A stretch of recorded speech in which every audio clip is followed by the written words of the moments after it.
मैं प्रकाश चंद चौरसिया, शिक्षक उत्कृष्ट विद्यालय साचपानी धनोरा, जिला सिवनी से। आज हम हिंदी साहित्य के प्रमुख कवि सुमित्रानंदन पंत, जिनका पूर्व नाम गोसाई दत्त था, उनके जीवन परिचय के संबंध में विस्तृत अध्ययन करेंगे। ये सीबीएसई या एमपी बोर्ड की कक्षा 11वीं की हिंदी में ये एक प्रमुख पाठ के रूप में है और इनकी रचना भी हम इसके रचनाओं के जो अर्थ हैं उनको भी देखेंगे, लेकिन आज हम इनका जीवन परिचय इस वीडियो में पढ़ेंगे।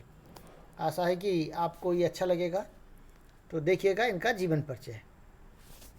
सुमित्रानंदन पंत, जिनका पूर्व नाम था गोसाई दत्त, लेकिन बाद में इन्होंने अपना नाम बदलकर सुमित्रानंदन पंत रख लिया। इनका जन्म 20 मई सन 1900 में ग्राम कौशानी, जिला अल्मोड़ा में हुआ था, जो उत्तरांचल में है। तो जिला अल्मोड़ा में इनका जन्म हुआ था। प्रमुख रचनाओं की अगर हम बात करें तो वाणी, पल्लव, गुंजन, युगांत, युगवाणी, स्वर्ण किरण, स्वर्णधूलि, युगपथ, लोकयत्न जो महाकाव्य है, चिदम्बरा जिस पर इन्हें ज्ञानपीठ पुरस्कार भी मिला था, ये है। इनकी मृत्यु 29 सितंबर सन 1977 को हुई। अब विशेष उपलब्धि के रूप में अगर हम देखें तो भारत सरकार ने आपको पद्म भूषण से सम्मानित किया। एक ये विशेष सम्मान था जो सम्मान से भारत सरकार ने इनको सम्मानित किया था।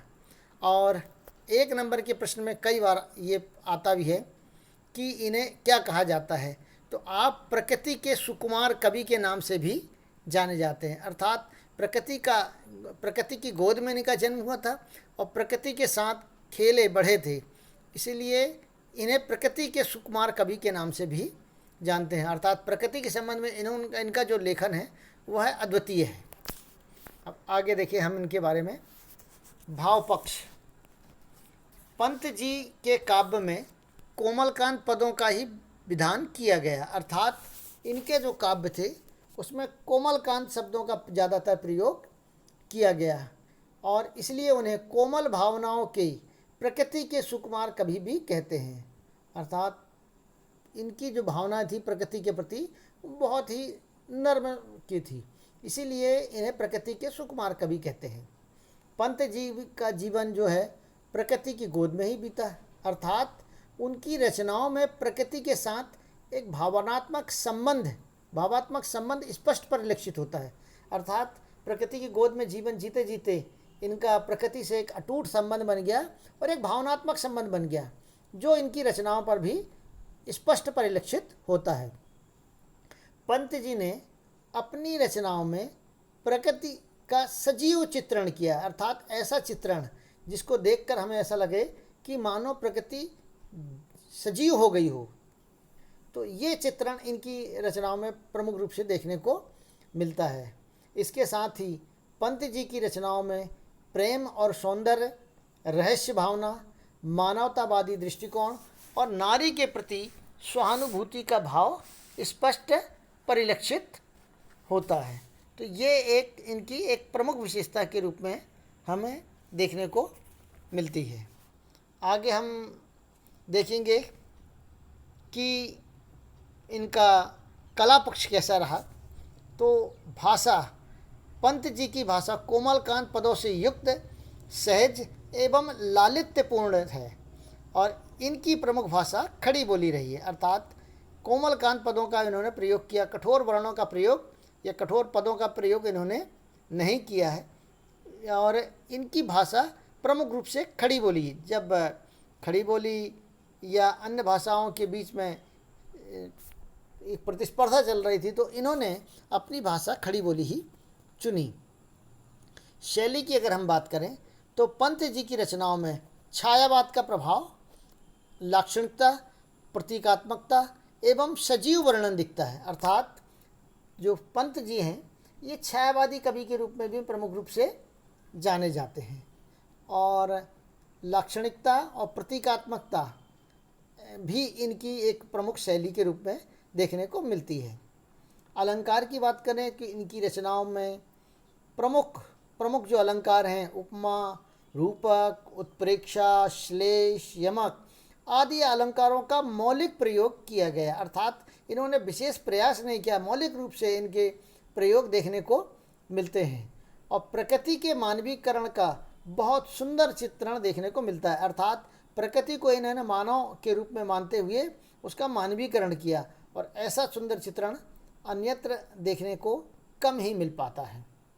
छंद की अगर हम बात करें तो पंत जी की रचनाओं में तुकांत और अतुकांत के साथ परंपरागत एवं नवीन छंदों का प्रयोग किया गया।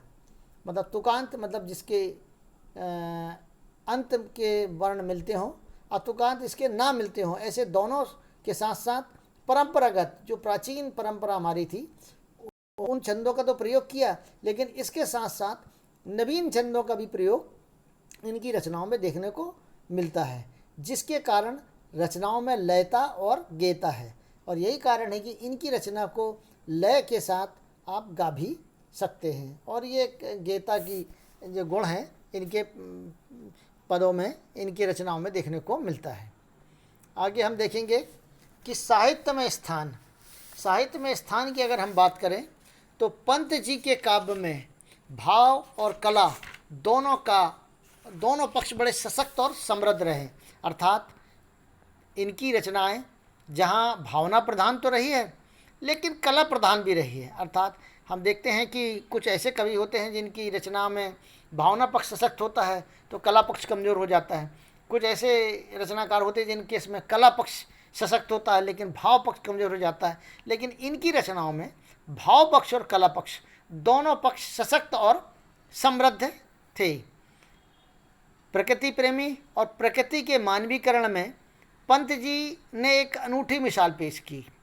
पंत जी ने अपना सारा जीवन साहित्य सेवा में लगा दिया, इन्होंने पूरा जीवन साहित्य की सेवा में लगा दिया और इन्होंने विवाह भी नहीं किया। तो ये एक इनका था कि इन्होंने पूरा जीवन अपना साहित्य सेवा में लगा दिया। आधुनिक हिंदी साहित्य के शीर्षस्थ कवियों में पंत जी का नाम अत्यंत महत्वपूर्ण स्थान पर है, और सभी जो हैं इनकी रचनाओं को बहुत श्रेष्ठतम रचनाएं जो इनके द्वारा लिखी गई वो देखने को मिलती है।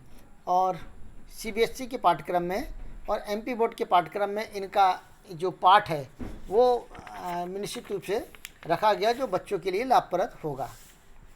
धन्यवाद। यदि आपको ये वीडियो पसंद आए तो लाइक करिएगा, सब्सक्राइब करिएगा। सब्सक्राइब करने से ये होगा कि आने वाले अन्य जो वीडियो हैं, भवानी प्रसाद मिश्र जी का जीवन परिचय है या त्रिलोचन जी का जीवन परिचय, वह भी आपको जो आपके पाठ्यक्रम हैं वो सहजता से आपको प्राप्त हो जाएंगे। और इसके साथ साथ अन्य अपने साथियों को भी ये वीडियो शेयर करिएगा ताकि वो बच्चे भी इससे लाभान्वित हो सकें। धन्यवाद।